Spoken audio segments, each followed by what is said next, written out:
At the Gates is your first full-length feature. Congratulations. How long has this narrative been sitting with you, and what was the inspiration behind it?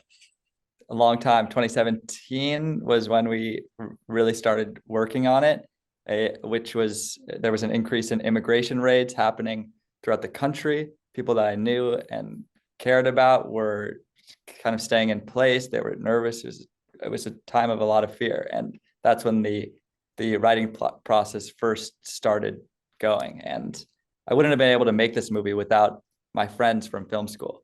And we all banded together. 8 of them worked on this movie with me. And we started to put this project together. And it was really important to you as the writer and director for your cast to bring their authentic experiences to these characters and this narrative. What was that collaboration process like working with everybody, particularly Zeke and Vanessa, and how did that process help you elevate the material? Well, when we found Ezekiel, the movie completely found itself. Ezekiel is here under the DACA program, which protects him from deportation, even though he came here as a child and lived here without papers. And so working with him, Vanessa and myself, we would go to Ezekiel's house, met his family.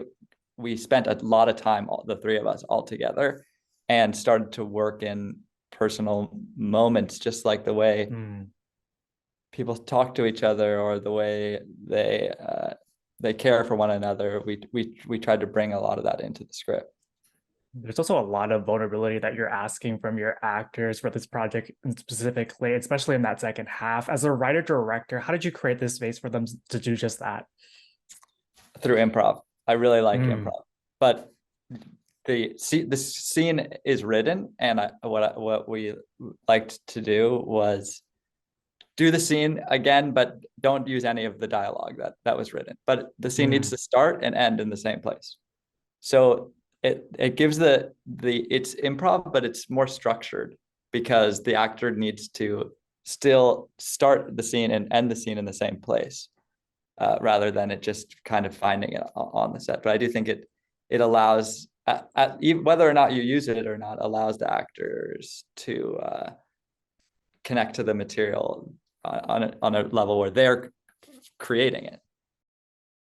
That was a brilliant choice. You know, the house in which you filmed this project feels like a character in itself.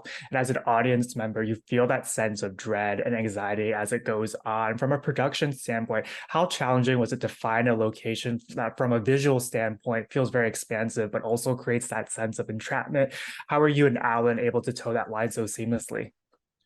It was really hard because the story has a basement. Characters are hiding from the police in a basement.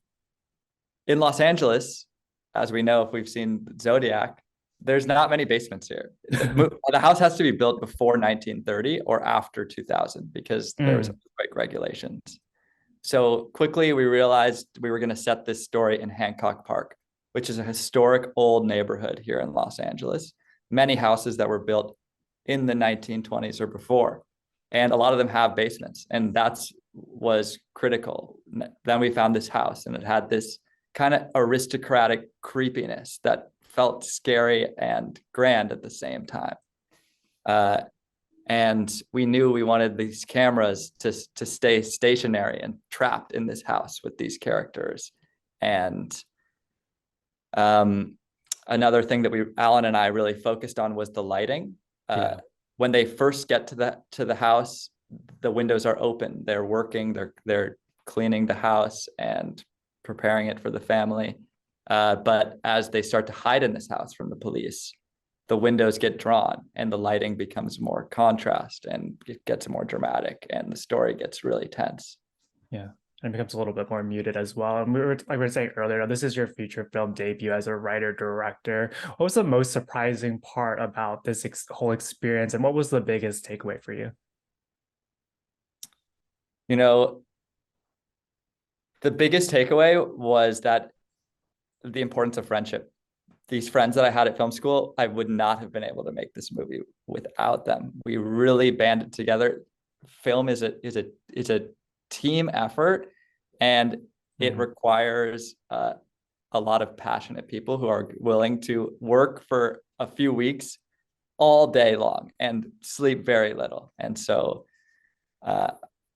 I think that was the big takeaway, was that the beautiful process of filmmaking is about how close you get with your collaborators.